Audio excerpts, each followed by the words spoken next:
Hello and welcome everybody to another episode of On the Pulse. This is episode 13, all roads pointing to Mesa. And today we are going to preview the women's division as we head towards tour stop number 2.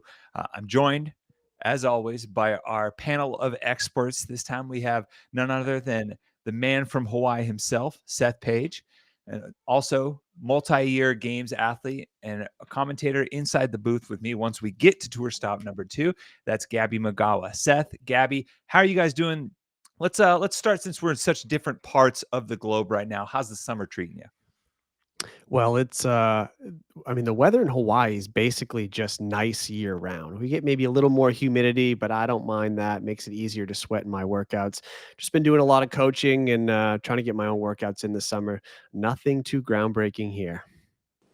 It's gonna be really hard to compete with being in Hawaii, but I can't complain. My summer was pretty cool. I've been traveling a little bit, but obviously still focusing on my rehab. So yeah, I just love summer. Who doesn't love summer? And yeah, Gabby, I've been seeing some of the highlights, some major milestones for you. So quick clap of the hands and a congrats on hitting some of those milestones in your rehab back. But while we're leading into the show, if you haven't already, we've done a ton of preview work leading up to tour stop number 2, episode 10, 11, 12. We've covered the challenger divisions, the workouts reveal. We've also previewed the men's division. That's out now. So go check that out if you haven't already. And today, as I mentioned, we're going to be covering the women's pro division and the signed pros specifically. So as we get started, let's take a quick look at where all of those signed women are heading into tour stop number 2. As you can see, there are 5 signed pros below the cut line currently for that pro card. Tour stop 1 in Indy, we had 2 signed pros that weren't able to compete. That will be the same again, although a slight shuffling of who's who when we get to Mesa as well. And one athlete at the overall lead, the top finisher from Tour Stop 1 India, that's Alex Gazan. Unfortunately, Alex will not be able to compete at Tour Stop number 2. And earlier this week, I had a chance to catch up with her to see how she's doing. And I'm joined now by the winner of the World Fitness Project Tour Stop number 1, none other than Alex Gazan. Alex, thanks so much for joining me today. How are you doing? Good. Thanks for having me. Well, I think the big question on everyone's mind is the rehab and recovery process. Obviously, there was the accident and the unfortunate injuries that stemmed from that. How are things progressing as we speak right now? A lot better. I feel like the past couple weeks I've broken through some plateaus. I did my first running last week and slowly adding some more movements back in. It's been slower than I had anticipated, but the past few weeks have shown good progress. And what are kind of the benchmarks for you in determining when you're safe to compete again and when you're at a fitness level or a capability level where you would want to step back on the competition floor? Yeah, for me, stepping on the floor, I don't want to do that until I'm back to my previous self, if not better. I feel like I was originally cool with the idea of just going, and if I got last place, whatever. But I kind of think that being young in the sport, I don't want to rush things just because, and I don't want to take the floor again until I'm feeling like myself. From a physical standpoint, I can't do every movement yet. I haven't done box jumps or squat cleans, squat snatches. So I'm still getting all those things back in, and I wouldn't want to take the floor until I can do all that properly. No doubt. That makes total sense. And obviously, we want you to be at full capacity when you do step on the competition floor so that you can be happy and healthy for sure. But looking forward now to World Fitness Project Tour Stop number 2 in Mesa. We do know the test and the workouts that will be included in that test. And from an athlete's perspective, for you looking at these workouts, what really stands out from a programming perspective? Maybe what gets you excited, and maybe what are some things that you're like, oh, that's going to be tough. Yeah, I feel like what I noticed about these workouts is there was a lot of volume. There was a couple workouts where you had the 100 strict handstand push-ups, all those kettlebell front squats. I think there was 2 different workouts that were 5 rounds.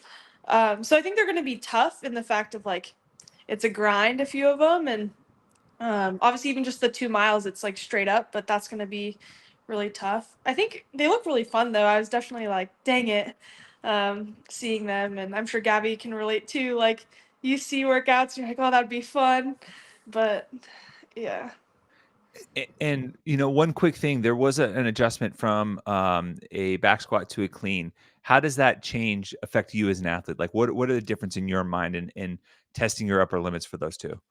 Oh, I think a clean is way more like exciting to watch just because there's like more elements to it. Like you have the pull, the catch, the stand up.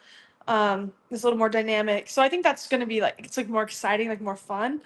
Um, I think I don't know the difference of approach. I think it's still a heavy lift. You have to adjust based on how you feel that day and what you got in the tank. But I think it'll be fun. It'll be a good show.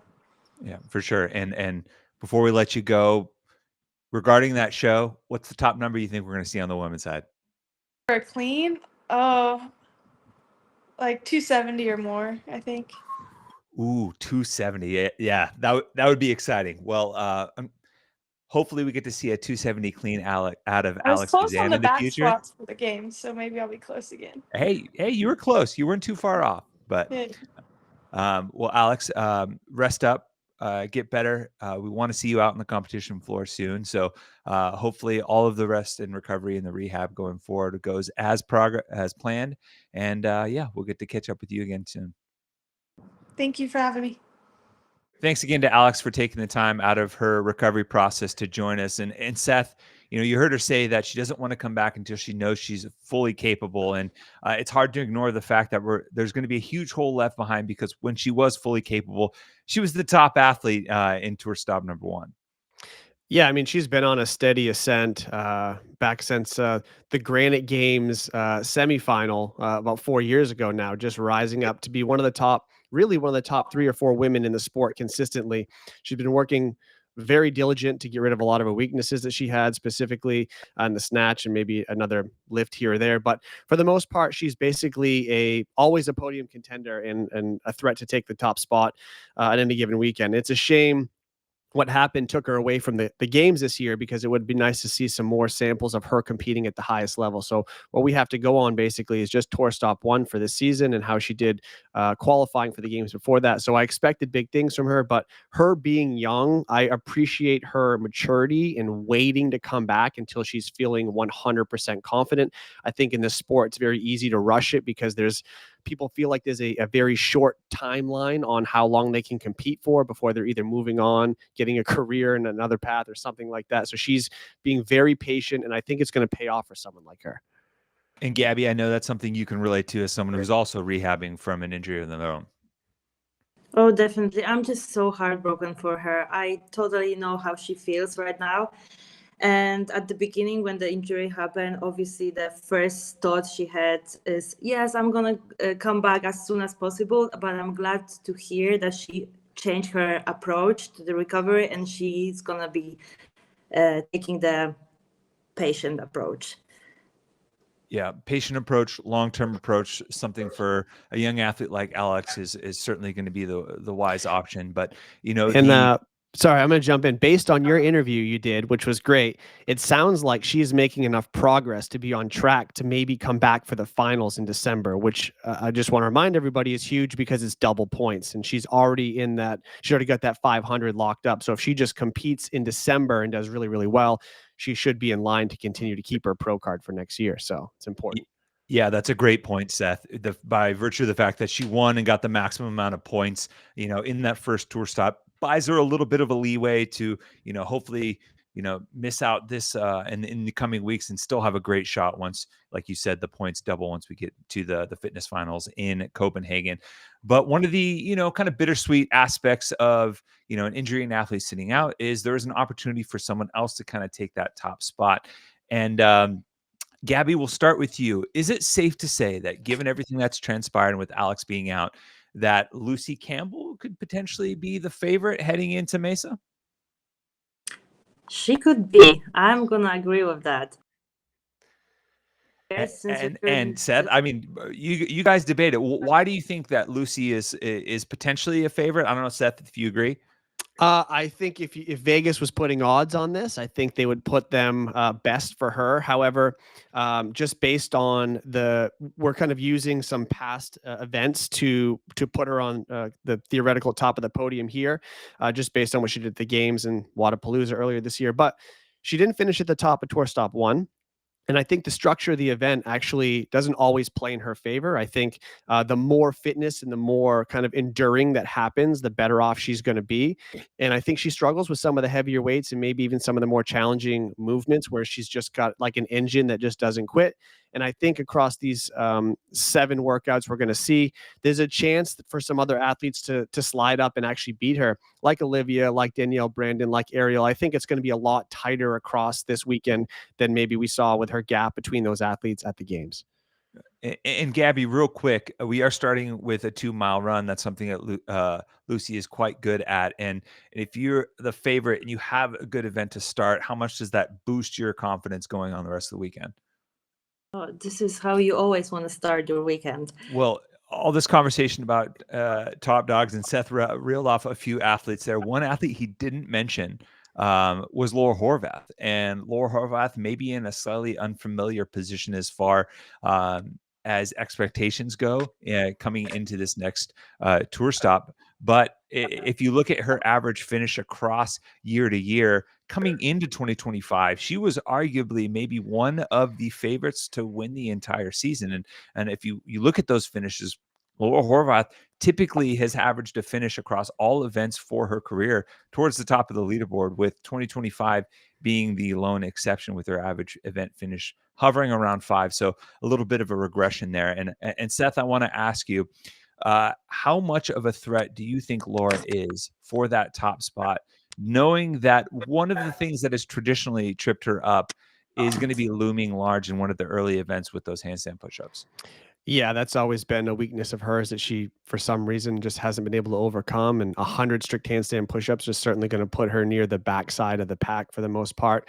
And I didn't mention Laura earlier because, as we're analyzing this, we can only go off the data points we have, and she's competed so little. And the one time she did compete, she really underperformed to our expectations. Mhm. So we don't know what direction she's going, whether she's working her way up or if she's kind of on a downward trend for whatever reason. And so she's kind of like my wild card here. I would never count her out from potentially getting on the podium. In fact, I would probably pick her 3rd overall. If I was going to play out some podium picks, I would give her that much credit, but it's not a sure thing. And yeah, that the handstand push-up workout is early in the weekend. It's certainly going to put her in an unfavorable place on the leaderboard to have to battle back in. So she's a wild card in my opinion.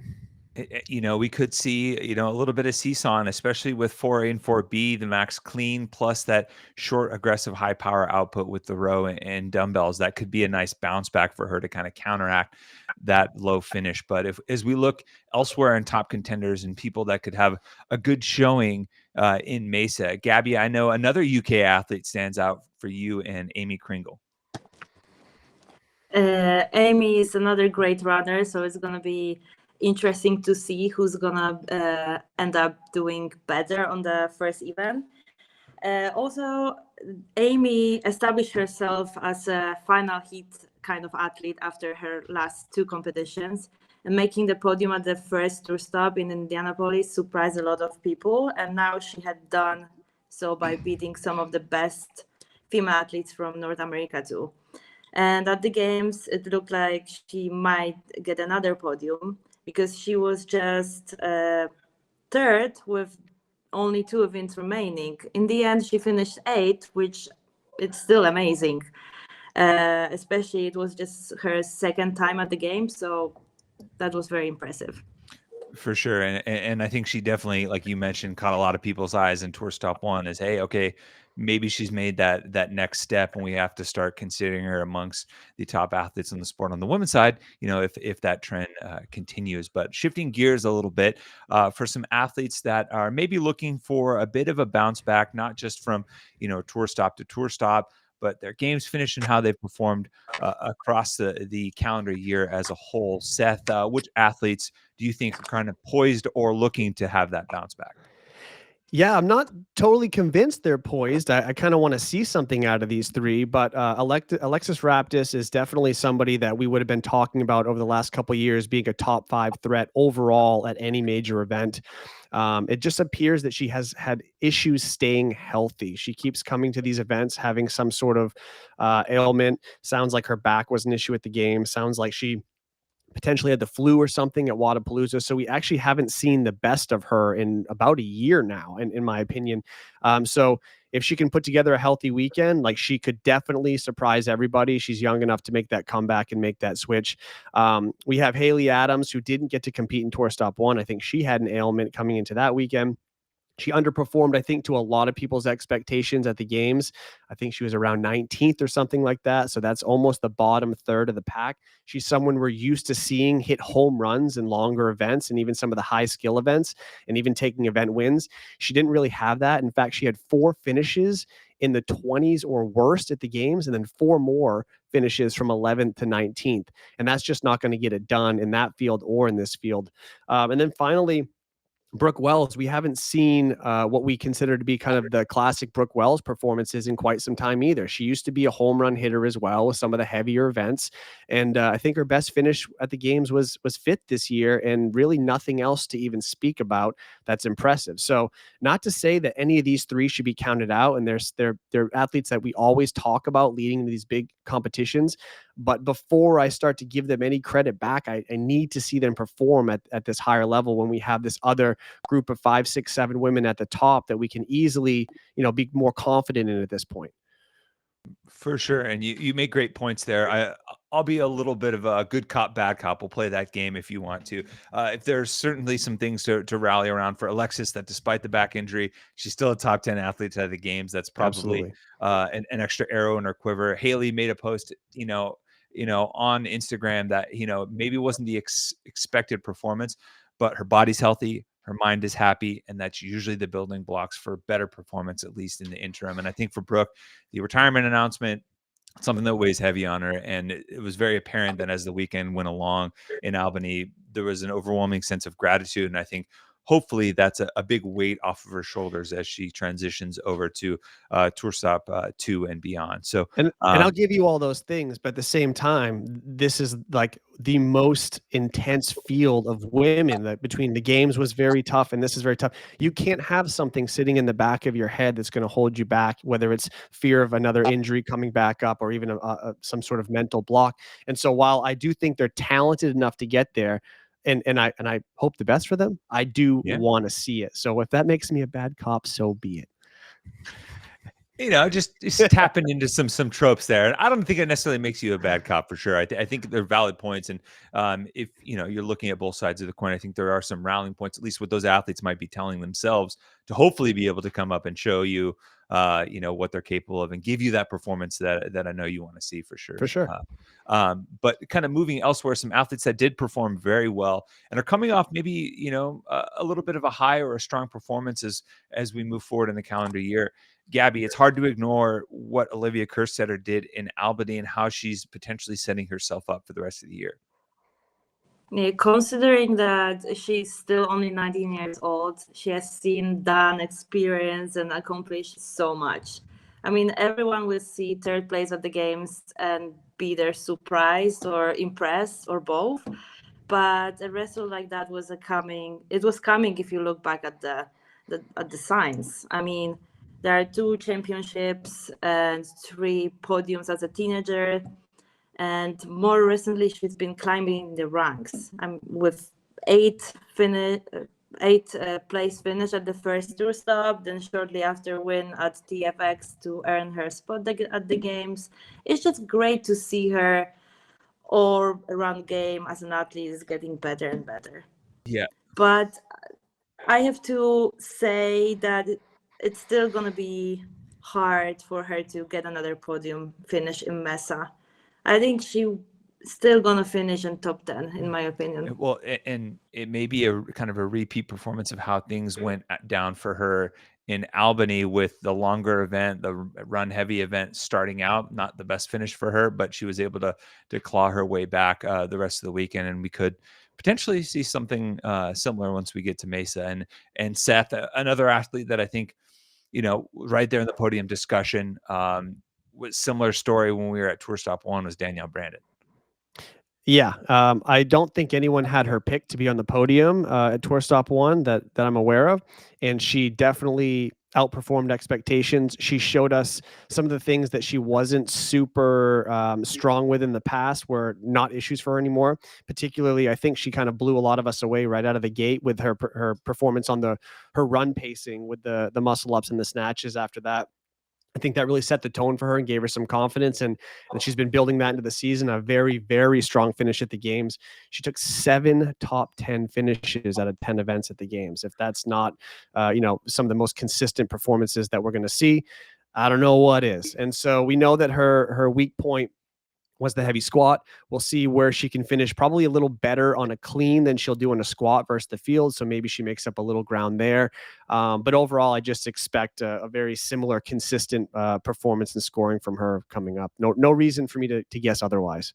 Mm-hmm. And kind of piggybacking off that, I think another female athlete who was incredibly consistent, and I think top 10 Tour Stop 1, top 10 at the games, and maybe is slept on a little bit, is Maddie Sturt. She has been no stranger to adversity. She had multiple years in a row at the CrossFit Games, starting out when she was as young as 20, and then went through a bit of a lull. 4 consecutive years she missed out on qualifying for the games, and then bounces back in 2024, and now has had back-to-back consecutive career best finishes at the games, finishing 6th this year. And what I really loved seeing out of her is not necessarily being content with that performance, especially when you're talking about reloading for another high-level competition within the same calendar month. She posted on Instagram that, hey, I was better than last year, and she used some expletives. It wasn't exactly the best when you consider that I was much higher most of the weekend. And that's to paraphrase a little bit, to clean it up for the kids watching at home. But I think for someone that her fiance also is a high level athlete, her life is surrounded in this sport. I think she has another opportunity to prove why, in this maybe next phase of her career, she's really elevated herself into one of the elites of the sport. But before we get going, we do got to put our money where our mouth is. I always love giving picks, and we're going to transition to our picks for winners this time. In the past and leading up to the Tour Stop 1, we did podium picks, but we're going to narrow the scope just a little bit and give our picks for who we think is going to walk away as the top points earner once we get to Mesa. Gabby, we're going to start with you. Who is your pick on the women's side to win at World Fitness Project Tour Stop 2? Well, I think I just changed my mind in this very second. I'm going to risk. Yes, I'm going to risk it, and I'm going to put my money on Emma Toll. Emma Toll. I know, but listen, guys, like everyone is just so tired after the previous competition. And to be fair, athletes who didn't compete at the CrossFit Games, they might have a small advantage over, or not even small, like big advantage over the people who competed at the games. It was a quick turnaround. They didn't really have time to rest after the games, and then a few weeks later they need to perform the higher level again. So, well, maybe it's gonna pay off. Wow, I like the curveball pick and going out on a limb there for sure. Seth, are you gonna back that up too with a curveball of your own? No, I agree with her. I think it's a good take. But what I would say is I'm going to do the same thing. I'm going to focus on the recovery aspect, and I'm going to choose the 19-year-old that can probably bounce back in 48 hours, right? So Olivia Kerstetter is going to be my pick to take it all. It's just a straight ascension to the top is what she's doing. A lot of her weaknesses have been really, really cleaned up. The things I would worry about in the past, maybe high rep rope climbs or the handstand pushups, both in one event. So if she does have one event, they're both covered there. And I think she's better at those than she has been in the past. And there's a lot of high power output events, heavier events coming up. These workouts are really geared towards her in a positive way. And she's putting together crazy performances. Maybe I'm going out on a limb a little bit, but I'm just going to pick her.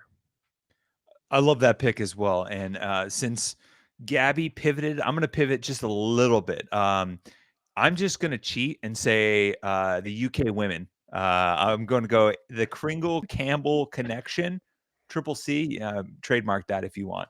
I'm going to say between the two of them, whichever one wins the first event or finishes higher, that will be my pick. So it'll be a little dependent, almost like I'm parlaying a bit. I don't know. I'm going to stick with Seth's Vegas theme a little bit, but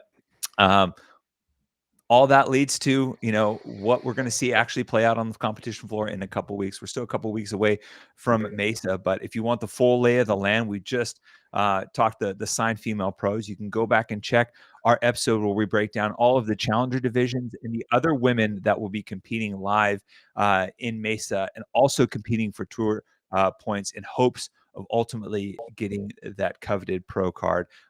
You can also go check out our men's preview that posted as well, so you can get caught up on all the action and all of the preview coverage leading into Mesa. And if you haven't already, go to worldfitnessproject.com because tickets are still available. You can get your tickets to show up and support your favorite athletes once we get to the competition floor in Mesa. You won't want to miss out on all the live action that we've got coming your way. Guys, thanks so much for joining us today. Excited to see whose picks actually play out once we get onto the competition floor. And of course, we'll all be there in person to bring you on the Pulse Live, as well as all of our commentary coverage from our broadcast for World Fitness Project Tour Stop 2. For Gabby Migala and Seth Page, I'm Tommy Marquez. Thanks for joining us, and we'll see you in Mesa.